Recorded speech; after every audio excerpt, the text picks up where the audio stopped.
Sir sir இந்த படத்துல Amir Khan sir தான் வில்லன் அப்படின்னாங்க. ஏன் அவர் நடிக்க மாட்டேன்ட்டாரு? அப்புறம் அவருக்கு பதிலாக செல்வராகவன் சார் சொல்றீங்க. அவரோட இமேஜ் அவரோடது வேற, இவரோட இமேஜ் இவர் வேற. எப்படி ரெண்டு பேரும் செட் ஆகினது? எப்படி வந்தது? இல்ல சார், ஆக்சுவலா ஃபர்ஸ்ட் நாங்க தமிழ் ஆரம்பிச்சிட்டோம் சார். ஸோ செல்வா சார் எப்பவுமே வந்து எங்களோட ஃபர்ஸ்ட் சாய்ஸ் தமிழுக்கு. ஹிந்தி வேர்ஷன் வந்து பண்ணும்போது தான் அமீர் சார் வந்து கதை கேட்டுட்டு ஹிந்தி வேர்ஷனும் பண்ணலாம்னு சொன்னாரு. அண்ட் அவர் கதை கேட்டு முடிச்ச உடனே நான் தான் அவர்கிட்ட கேட்டேன், சார் நீங்க இருந்தா எப்படி அப்படின்ட்டு. அப்போ அவர் லால் சிங் சட்டாக்கு அப்புறம் 2 வருஷம் நடிக்க மாட்டேன்னு சொல்லும் போது தான் இந்த கதை கேட்டாரு. அப்போ அவர் ஃபுல்லா வெள்ளடாடி, ஃபுல்லா வெள்ள முடியெல்லாம் வச்சு அந்த ஒரு லுக்ல இருந்தாரு. ஸோ அதனால அவர்கிட்ட கேட்கும்போது அவர் கரெக்ட், எனக்கும் அப்படிதான் தோணுச்சு. கதை கேட்கும்போது அங்கேருந்து ஒரு ஜேர்னி ஆரம்பிச்சிச்சு. அவர் செல்வா சாரோட கேரக்டரை பார்த்துட்டு அவர் சொன்னாரு, சூப்பர் ஆப்டா இருக்கீங்க தமிழ்ல, ஹிந்தியில நான் எப்படி இருப்பேன்னு எனக்கு தெரியல. ஏன்னா I come with baggage of being a hero for so many years. So அது எப்படி ஏத்துப்பாங்கன்னு எனக்கு தெரியல. அப்புறம் அவர்கிட்ட ஒரு கொஸ்டின் ஒன்று இருந்தது, மாரல் கொஸ்டின். அது அவர் அந்த மாரல் கொஸ்டின் கேட்கும்போது ரொம்ப நியாயமா இருந்தது. அப்போ அவர் கேட்டாரு, இதை மாற்ற முடியுமான்னு. அப்போ நான் சொன்னேன், சார் இந்த படத்தோட புது விஷயமே அதான், நான் அது மாத்திட்டேன்னா படத்தோட சுவாரஸ்யம் போயிடும். அப்போ அவர் ஓகே, அப்போ நம்ம பண்ணாம இருந்தா பெட்டர்னு சொன்னாரு. ஆனா எதுவுமே என்கிட்ட சொல்ல. என்கிட்ட இந்த கூலி படத்தோட ரிலீஸ் வரும்போது நாங்க ஒரு நைட் ஒன்னா உட்காரும் போது தான் சொன்னாரு, உனக்கு என்கிட்டயே மாற்ற முடியாதுன்னு சொல்ற தைரியம் இருந்தது பாத்தியா, அதான் எனக்கு பிடிச்சது அப்படின்னாரு. So that is something I think, அதுதான் என் கதைகள் நான் சொல்லுவேன். அண்ட் இதுதான் அவரோட journey. But always Tamil version தான் இருந்தது. அது வேற லாங்குவேஜ் கொண்டு போகலான்னு சொல்லி தான் சைமல்டேனியஸா ஷூட் பண்ணலான்னு அந்த வெயிட்டிங் பீரியட்ல தான் எங்களுக்கு அந்த ஐடியா வந்தது. ஸோ மற்றபடி ஒன்றும் இல்லை சார். சார் தமிழ் ஆரியன் வந்து திராவிடர்களுக்கு எதிரான படம் அது இல்ல சார், இட்ஸ் அந்த ஒரு கான்டெக்ஸ்டே இல்ல sir. Like you said, it could be a name. We are just putting it forward as a name, ஒரு பேரா தான் வச்சிருக்கு sir, nothing more to it. Sir தமிழ்ல பேசுவீங்களா? ஆமா சார், படம் எடுத்துருக்கீங்க, தமிழ்ல பேசுங்களா? ஆடியன்ஸ் கண்டிப்பா சார், கண்டிப்பா பேசலாம். செல்வராகவன் சார், எல்லா படத்துலயுமே வில்லனாவே வந்துட்டு இருக்கீங்க, நல்ல வேஷம் எப்ப எதிர்பார்க்கறது? இதுல என்ன வில்லன், இதுல என்ன, இது எல்லாம் கேரக்டர்ஸ் தான். ஸோ ஒரு படமும் நல்ல சந்தோஷமா அனுபவிச்சு தான் பண்றோம். ஸோ கூடிய சீக்கிரம் வந்து அதர் கேரக்டர்ஸ் வரும், டெஃபினட்டா வரும். வெயிட் பண்றேன் அதுக்காக. செல்வராகவன் சார், உங்களுக்கு கேள்வி. ஒரு டைரக்டர் பேரு பார்த்து தியேட்டருக்கு வந்தாங்க ஆடியன்ஸ். அது பல டைரக்டர்களுக்கு அந்த வரிசையில் வந்துட்டு உங்க பேரை பார்த்துட்டு தியேட்டருக்கு ஆடியன்ஸ் வந்தாங்க. இப்போ நீங்க திடீர்னு வந்து நடிகராயிட்டதுனால சொகுசா வந்துட்டு நடிச்சுட்டு போயிடலான்ட்டு நினைச்சு அந்த கிரியேட்டர் உங்களுக்குள்ள இருக்கிறவர் இருக்காரா, இல்ல அவர் வந்து ஓய்வு எடுத்துட்டு நடிகரா மாறிட்டாரா, முழு நேரம் நடிகரா? எப்பவுமே டைரக்டர் தாங்க. ஆக்டிங்கிறது ஓகே. ஃபர்ஸ்ட் சாணி காகிதம் ரொம்ப ஃபோர்ஸ் பண்ணி என் ஃப்ரெண்டு ஒரு டைரக்டர் எல்லாம் பண்ணதால தானே பண்ணே தவிர, ப்ளஸ் எனக்கு ஒரு கேள்வி இருந்துகிட்டே இருந்தது, ஒரு ஆக்டிங் கஷ்டமா இல்லை டைரக்டிங் கஷ்டமா அப்படின்ட்டு. சரி இது பார்க்கலாம், நடித்து பார்த்தா தான் தெரியும் போல இருக்கு அப்படின்னு பார்த்தோன்னே ஒரு 5-6 நாள் ஷூட்டிங் கழிச்சு, அட கடவுளே, ஆக்டிங்னா இவ்வளோ ரெஸ்பான்சிபிலிட்டிஸ் இருக்கா? கையை பார்த்துக்கணும், காலை பார்த்துக்கணும், மூஞ்சியை பார்த்துக்கணும், அங்கே பார்த்துக்கணும், இங்கே பார்த்துக்கணும். நம்ம பாட்டுக்கு ஒரு கிரிஞ்சு நம்ம ஒரு படம் எடுக்கிறது வேற. பட் ஆக்டிங்லாம் அப்படி வந்து போட்டிட முடியாது. ஸோ ரொம்ப யோசிச்சு அதெல்லாம் பண்ணணும் வந்து. ஸோ கிடைச்சது ரொம்ப சந்தோஷம். கிருஷ்ணசார் சார், நீங்க அந்த போலீஸ்காரி கேரக்டர் பண்றீங்களா, அது யாரை முன்னோட்டமா வச்சுட்டு பண்றீங்க, யாரை முன்மாதிரியா எடுத்துக்கிட்டு பண்றீங்க? இல்ல சார், ஒவ்வொரு கேரக்டர் வித்தியாசமான கேரக்டர் பண்றதுல எனக்குள்ள ஒரு கூட்டம்லயே போலீஸ் தான் கடைசியில. அந்த போலீஸ் வேற, ராட்சசன் போலீஸ் வேற, இந்த போலீஸ் வேற. பட் ஒரு போலீஸ் ஒரு ஜென்ரல் ஒரு பாடி லாங்குவேஜ் இருக்கும். அதை நான் சின்ன வயசுல இருந்து வீட்டுல பாத்துருக்கேன். ஸோ எங்க அப்பா தான் சார் எனக்கு ஒவ்வொரு கேரக்டர் அப்ரோச் பண்ணும்போது அவர்களோட பாடி லாங்குவேஜ் ஒன்று இருந்தது இல்லை சில விஷயங்கள்ல. எல்லா படங்கள்ல எல்லா இடத்துலயும் அப்ளை பண்ண முடியாது. அண்ட் அப்பா கிட்ட டிஸ்கஸ் பண்ணுவேன், இந்த மாதிரி ஒரு கேஸ் இருந்தா நீங்க என்ன பண்ணுவீங்க. உண்மையா சொல்லணும்னா ஆரியன் வந்து ஒரு டிஃப்ரெண்டான ஸ்டோரி நாங்க சொல்லிட்டே இருக்கோம், அதை நீங்க பார்க்கும்போது புரிஞ்சுப்பீங்க. அப்போ நான் அப்பா கிட்ட கேட்டேன், இந்த மாதிரி ஒரு விஷயம் இருந்தா நீங்க என்ன பண்ணுவீங்க. ஏன்னா எனக்கு தோணுச்சு படத்துல பிகினிங்ல போலீஸால ஒன்றும் பண்ண முடியாது அப்படின்னு கதை கேட்கும்போது ஒண்ணுமே பண்ணலையா போலீஸ்ன்னு எனக்கு தோணுச்சு. அப்போ அப்பா கிட்ட கேட்கும்போது நீங்க உண்மையாவே இந்த இன்சிடென்ட் ஃபாலோ இந்த மாதிரி ஏதாவது நடந்ததா நீங்க என்ன பண்ணிருப்பீங்கன்னு கேட்கும்போது கண்டிப்பா ஒன்றும் பண்ணிருக்க முடியாது, வெயிட் தான் பண்ணியிருந்திருக்கோம் அப்படின்னு ஒரு மேட்டர் சொன்னாரு. அப்போ எனக்கு நம்பிக்கை வந்துருச்சு, ஓகே இந்த கதை கரெக்டான கதைன்னு. ஸோ இந்த மாதிரியான சில விஷயங்கள் நான் அப்பாவோட டிஸ்கஸ் பண்ணுவேன். My question to Shraddha. Shraddha, you are the most overwhelming actress in the industry and you have the ability to fit in any character. You have a penchant to do all kinds of roles, but personally I feel you have a strong liking to fill in the crime subjects. Any particular reason for that? And you are doing a great job on that. Thank you so much, sir.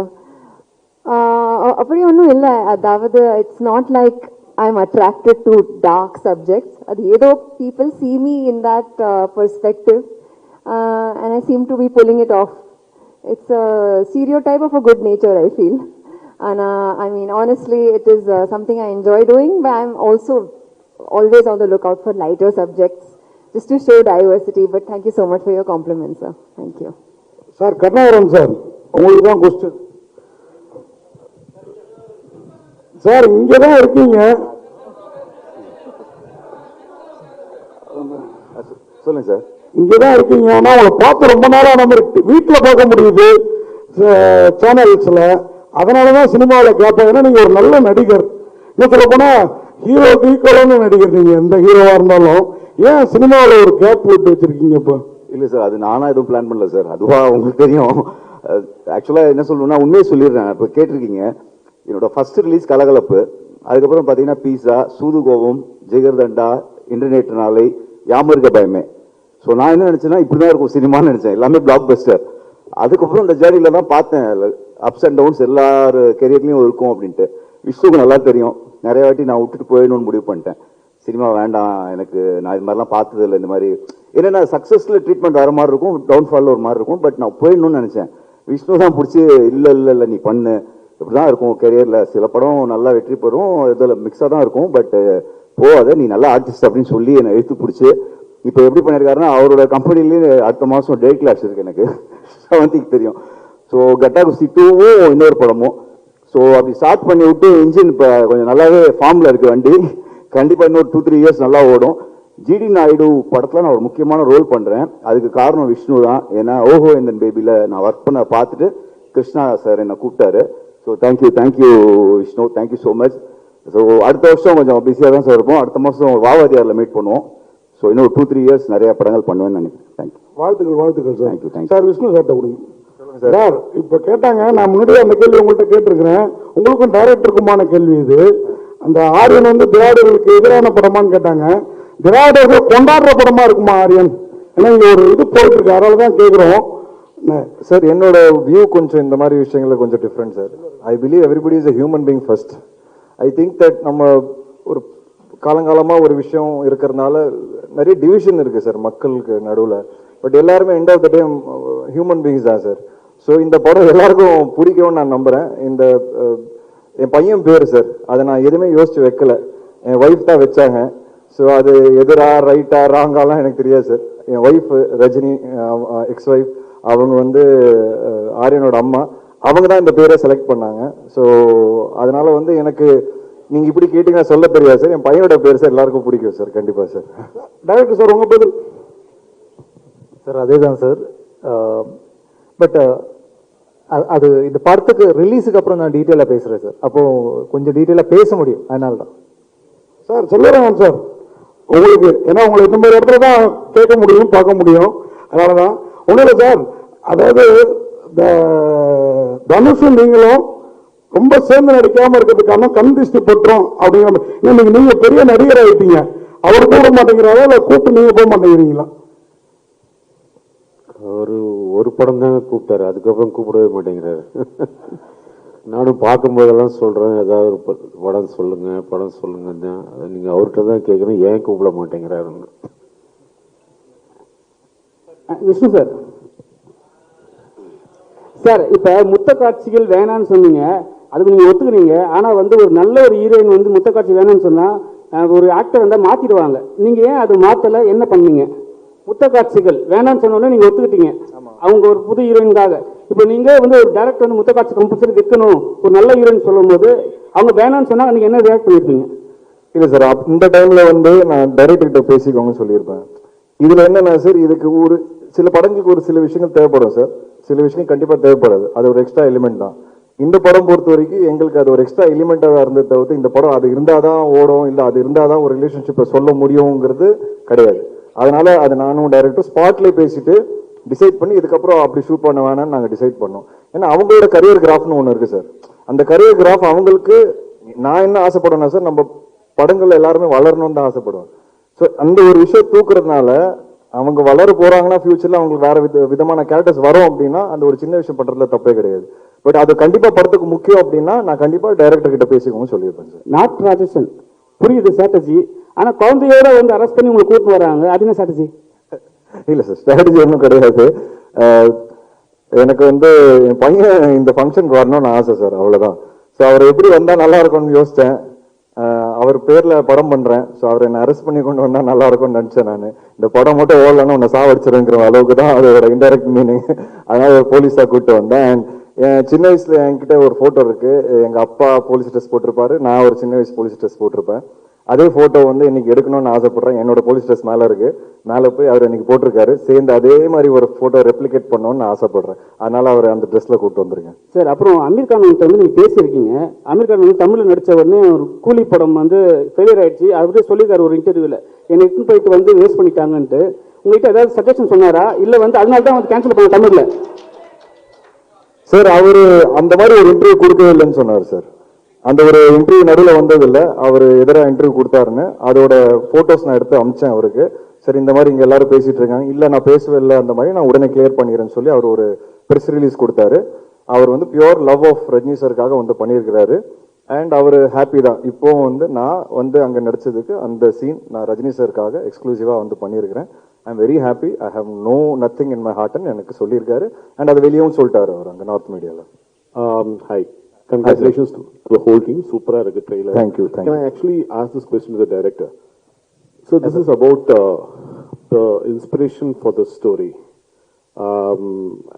Ideally, I should be asking both of you because both of you scripted it together. Can you throw a little more light on what sparked off the idea, the amount of time that went into writing the script, and how you came up with the whole concept? So the original idea was conceived probably 10 years ago. And at that time, the idea is a little unique. And we didn't know if it could be made into a film. And then we wrote a version of it. And then we were inspired from some of the incidents that has happened. There are some real life incidents that has happened which we have taken reference to. Again, the details which I'll be happy to discuss after the release because they are key to the film. And then the actual writing process took us, the discussions took us like 2 years, wherein like me and Manu, we are going back and forth.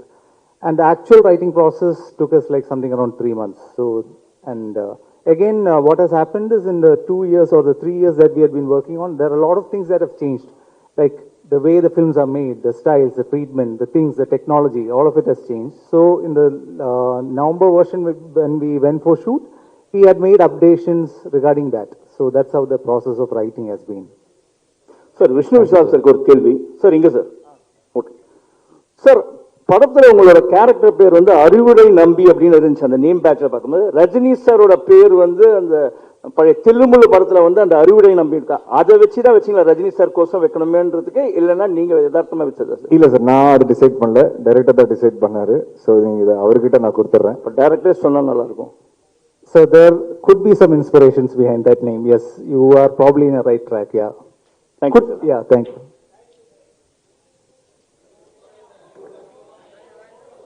Thank you for நான் அடிக்கடி சொல்றேன், I believe cinema influences the society. நான் நிறைய வாட்டி சொல்லியிருக்கிறேன்.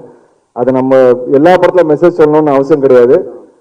But அது சொல்றதுக்கு ஒரு ஆப்பர்ச்சுனிட்டி கிடைச்சதுன்னா அது கண்டிப்பா சொல்லணும். ஆனா அது ரொம்ப நேக்கா சொல்லணும் சார். அண்ட் கெடுக்க கூடாது சினிமா மூலியமா, அதுவும் நான் ரொம்ப நம்புறேன். இந்த படத்துலயே ஒரு சின்ன மெசேஜ் இருக்கு, அது இப்போ சொல்ல முடியாது. நீங்க பார்த்து சார், இல்ல சார் இப்போ சொல்ல முடியாது, ஏன்னா அது சொல்லிட்டேன்னா உங்களுக்கு அந்த சுவாரஸ்யம் பிரேக் ஆயிடும். ஸோ அது வந்து நீங்க படம் பார்த்து தெரிஞ்சுப்போய் கண்டிப்பா ஒரு நல்ல மெசேஜ் இருக்கு. விஷ்ணு சார் கடைசியா ஒரு கேள்வி. நீங்க சினிமாவுக்கு வந்து ஒரு 15 வருஷம் இருக்கு, 20 படம் பண்ணிட்டீங்க.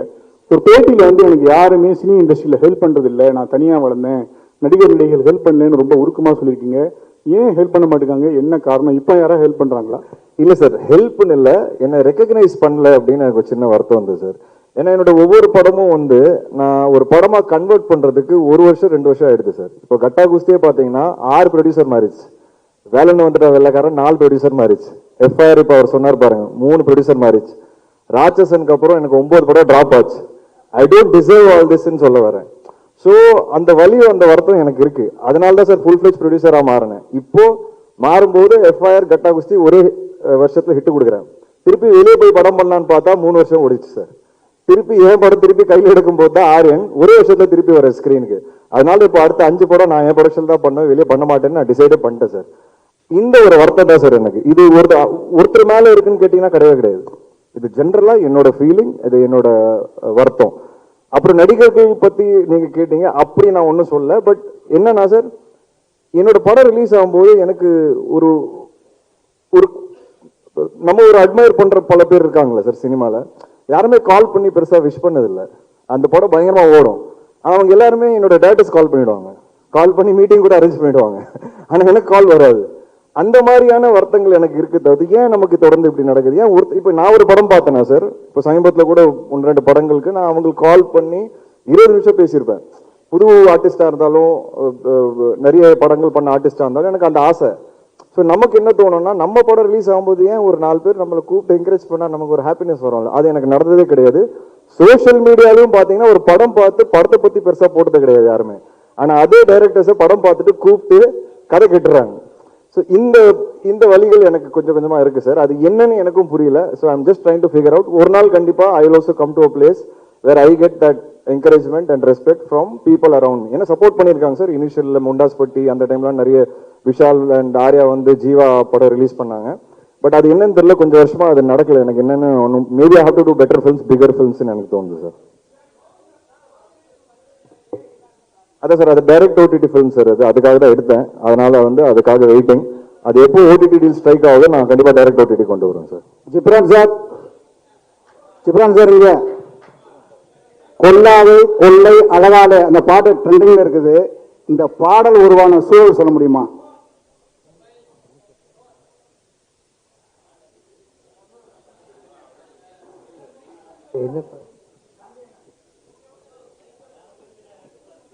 என்ன பாட்டுன்னு தெரியல. கொல்லாது கொள்ளை அழகாத பாட்டு ட்ரெண்டிங்ல இருக்குது. இந்த பாடல் உருவான சூழல் பற்றி சொல்ல முடியுமா? I'm the guy. Okay. ஆமா I'm the guy. Okay.